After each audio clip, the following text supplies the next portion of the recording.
Ganitong luto sa isda o sa tilapia at gulay, hindi ka talaga magsasawa. Grabe ang sarap niya. Magpainit ako ng mantika at saka prituhin ko na rin yung tilapia na inasinan ko na. Prituhin lang hanggang sa maluto at tanggalin muna sa kawali at ilagay sa plato at isit aside. Habang ginagawa ko yan mga kalasa, kung bago ka pa lang sa aking channel, welcome! At huwag kalimutan mag-subscribe at i-click ang bell button para sa mga notification.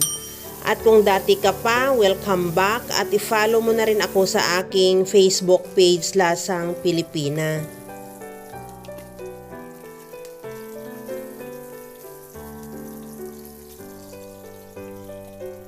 Sa disim na kawali, binawasan ko yung mantika. Maglagay na ako ng tubig at initin. Lagyan ko na rin ng luya. Maglagay din ako ng sibuyas at kamatis.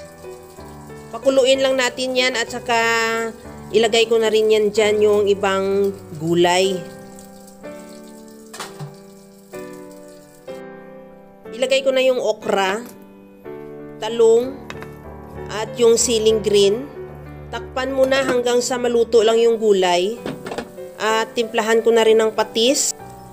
Maglagay na rin ako ng paminta.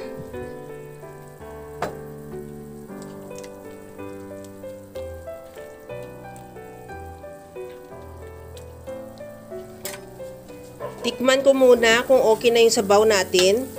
Lagyan ko ng panimpla na liquid seasoning. Pwede rin magdagdag ka ng patis or asin. At ilagay ko na rin yung alugbati.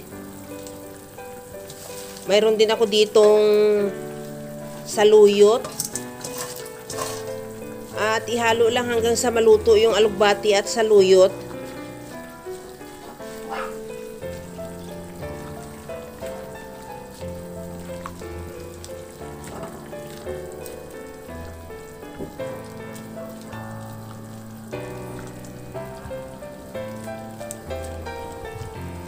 Okay na tong ating gulay, luto na rin. Ilagay na natin yung ating piniritong tilapia.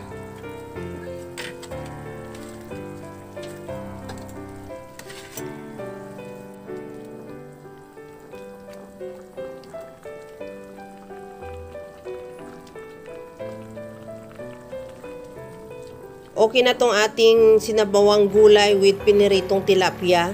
Ready to serve na yan. Kaya mga kalasa, kung nagustuhan mo yung ating video, please like na lang at pakishare na rin sa inyong mga friends.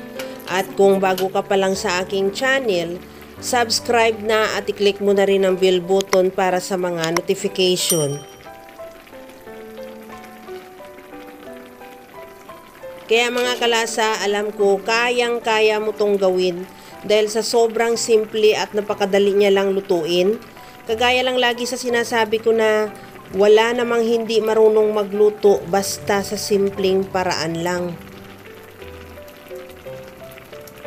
Hanggang sa muli mga kalasa, thank you for watching. Bye-bye!